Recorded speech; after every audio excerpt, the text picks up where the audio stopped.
ሩሲያና ዩክሬን በመጪው ሳምንት በስዊዘርላንድ ሊካሄድ ከታቀደው የሰላም ድርድር አስቀድሞ በጦር ሜዳ ያላቸውን የበላይነት ለማረጋገጥና በድርድር ጠረጴዛው ላይ የተሻለ ኃይል ሚዛን ለመያዝ የሚደረጉ ጥረቶች አካል ናቸው የተባለላቸው አውዳሚ የአየርና የምድር ጥቃቶችን በመለዋወጥ ላይ እንደሚገኙ ዓለም አቀፍ የመገናኛ ብዙሃን እየዘገቡ ይገኛሉ።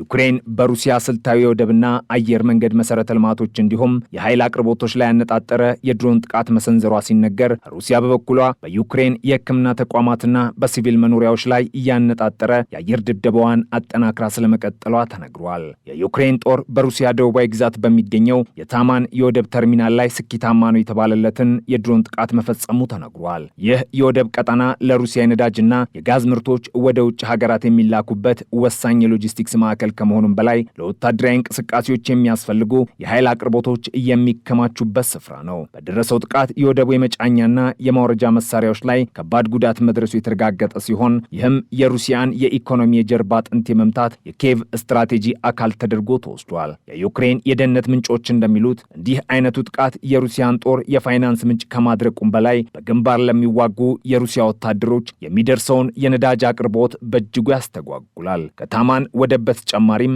የዩክሬን ድሮኖች በሩሲያ የውስጥ ግዛቶች ማለትም እንደ ብሪያንስክ ባሉ አካባቢዎች ላይ ያነጣጠረ መጠነ ሰፊ ጥቃት ሰንዝረዋል። በዚህ ጥቃት ምክንያት የብሪያንስክ ግዛት ዋና ዋና የኤሌክትሪክ ማከፋፈያ ጣቢያዎች በመመታታቸው ግዛቱ በአሁኑ ወቅት በአብዛኛው በጨለማ ውስጥ እንደሚገኝ ተዘግቧል። ይህ እርምጃ ሩሲያ ቀደም ሲል በዩክሬን የኃይል መሰረተ ልማቶች ላይ ለፈጸመችው ጥቃት የተሰጠ ያጸፋ ምላሽ ተደርጎ ተቆጥሯል። ዩክሬን ጦርነቱን ወደ ሩሲያ ምድር በማስገባት የሩሲያ ዜጎችና ባለስልጣናት የጦርነቱን መዘዝ በቀጥታ እንዲረዱት ለማድረግ እየሰራች መሆኑን ወታደራዊ ተንታኞች ይገልጻሉ። በወታደራዊ መስክ ሌላው ትልቅ ትኩረት የሳበው ዜና የዩክሬን የደህንነት አገልግሎት ሩሲያ ለአየር መከላከያ የምትጠቀማባቸውን ፓንቲስር የተባሉ እጅግ ዘመናዊ ሚሳኤል መከላከያ ስርዓቶችን ግማሽ ያህሉ ማውደሙን ይፋ ማድረጉ ነው። ፓንቲስር የሩሲያን ስልታዊ ተቋማትና የጦር ካምፖች ከአነስተኛ ድሮኖችና ሚሳኤሎች ለመጠበቅ ታስቦ የተዘጋጀ ቴክኖሎጂ ስለመሆኑም ተነግሯል። ዩክሬን ይህንን መከላከያ በከፍተኛ ደረጃ ማዳከሟ ወደፊት በሩሲያ ጥልቅ ግዛቶች ውስጥ ለምታደርገው የአየር ጥቃት ሰፊ ቀዳዳ እንደሚፈጥርለት ይጠበቃል ሲል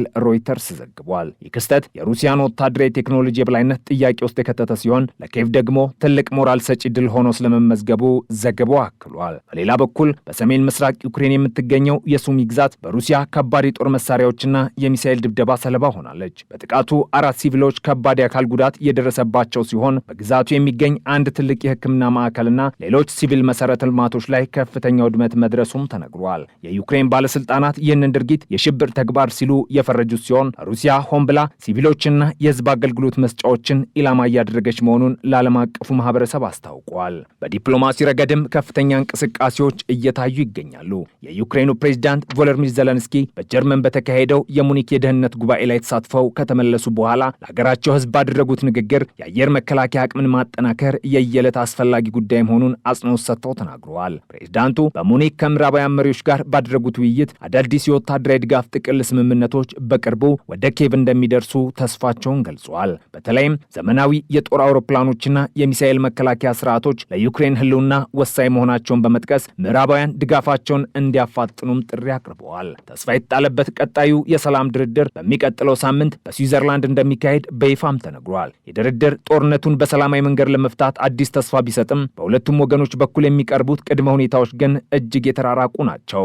ሩሲያ የተቆጣጠረቻቸው ግዛቶች በእጇ እንዲቀሩ ስትፈልግ፣ ዩክሬን ደግሞ የ1991 የድንበር ወሰኗ እንዲከበርና የሩሲያ ጦር ሙሉ በሙሉ እንዲወጣ ትጠይቃለች። በጦር ሜዳ ያለው ውጥረት በጨመረበት በዚህ ወቅት የሚደረገው ድርድር ከውጤቱ ይልቅ ለወታደራዊ ስልት ማመቻቻነት ሊውል ይችላል የሚል ስጋት በብዙዎች ዘንድም አድሯል። ሁለቱም ሀገራት ከፍተኛ የሰው ኃይልና የቁሳቁስ ኪሳራ ቢደርስባቸውም ወደ ኋላ ለማለት ግን ዝግጁ አይደሉም። ዩክሬን በምዕራባውያን የቴክኖሎጂ ድጋፍ የሩሲያን ጥልቅ ግዛቶች የመምታት አቅሟን እያሳደገች ሲሆን፣ ሩሲያ ደግሞ በቁጥር ብልጫና በከባድ መሳሪያዎች የዩክሬንን የመከላከል መስመር ለመስበር እየጣረች ትገኛለች። የዓለም አቀፉ ማህበረሰብ ትኩረትም በሚቀጥለው ሳምንት በሚደረገው የስዊዘርላንድ ድርድር ላይ ሆኗል። ሆኖም ግን በኪየቭና በሞስኮ ሰማይ ስር እየወረዱ ያሉት ሚሳኤሎችና ድሮኖች የሰላሙ መንገድ ገና ብዙ ሾህ እንዳለበት ያመላክታሉ። ዩክሬን በባህር ኃይል በኩል ያላትን ውስንነት ለማካካስ በርካታ የባህር ላይ ድሮኖችን በመጠቀም የሩሲያን ጥቁር ባህር የጦር መርከቦች ከጥቅም ውጭ እያደረገች ስለመሆኗ መረጃዎች አመላክተዋል። በተመሳሳይ መልኩ በአየር ላይ የምታሰማራቸው ድሮኖች በሩሲያ የነዳጅ ማጣሪያዎች ላይ የሚያደርሱ ጉዳት የሩሲያ መንግስት በዓለም አቀፍ ደረጃ ያለውን የነዳጅ ሽያጭ ገቢ እየቀነሰው ስለመሆኑም ተነግሯል። ይህ የኢኮኖሚ ጦርነት ከፊት ለፊት ካለው የተኩስ ልውውጥ ባልተናነሰ የሩሲያን የጦርነት አቅም ስለመፈተኑም ተነግሯል። የሩሲያ ጦር በአሁኑ ወቅት የመደምሰስ ጦርነት ስልትን እየተጠቀመ ነው የሚሉ ተንታኞች፣ ይህም የዩክሬን የሰው ኃይልና የወታደራዊ ትጥቅ ክምችት በማሟጠጥ ሀገሪቱን ለማዳከም እየታለመ ስለመሆኑም ይናገራሉ።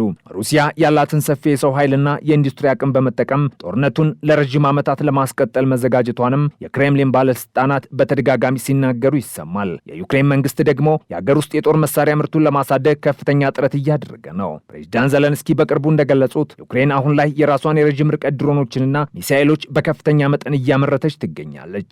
ይህም ከምዕራባውያን የሚመጣውን ድጋፍ ቢዘገይ እንኳን ሀገሪቱ ራሷን የመከላከል አቅሟ እንድትቆይ ይረዳታል። ይሁን እንጂ የሩሲያን ዘመናዊ የአየር ኃይልና የሚሳኤል ጥቃት ለመመከት አሁንም ቢሆን የምዕራባውያን ዘመናዊ የአየር መከላከያ ስርዓቶች አስፈላጊነት እንደቀጠለ ነው። የሩሲያና የዩክሬን ጦርነት ወደ 4ኛ ዓመቱ እየተቃረበ ባለበት በዚህ ሰዓት የቀጠናው ሰላም ከመቼውም ጊዜ በላይ አሳሳቢ ሆኗል። በሚቀጥለው ሳምንት በስዊዘርላንድ የሚደረገው ድርድር የጦርነቱን ግለት ይቀንሷል ወይንስ እንደቀደሙት ሙከራዎች ሁሉ ያለ ውጤት ይበተናል የሚለው ጥያቄ የዓለም አቀፍ ፖለቲካ ተንታኞች ዋነኛ መነጋገሪያ ሆኗል። እስከዚያው ግን በሁለቱ ሀገራት ድንበርና ከተሞች ላይ የፍንዳታ ድምፅና የጭስ ደመና መንገሱን ይቀጥላል። የጦርነቱ መዘዝ ከአውሮፓ አልፎ መላውን ዓለም በኢኮኖሚና በፖለቲካ ያለመረጋጋት እያናወጠው ይገኛል። በዓለም አቀፉ ማህበረሰብ ዘንድ ትልቅ ግምት የተሰጠው የስዊዘርላንዱ የሰላም ድርድር በሁለቱም ወገኖች በኩል በሚሰነዘሩ አስቸጋሪ ቅድመ ሁኔታዎች ምክንያት ውጤቱ አጠራጣሪ ስለመሆኑም ይነገራል። ሩሲያ በዩክሬን የኢኮኖሚ መሰረተ ልማቶች ላይ የምታደርሰውን ጥቃት እንደ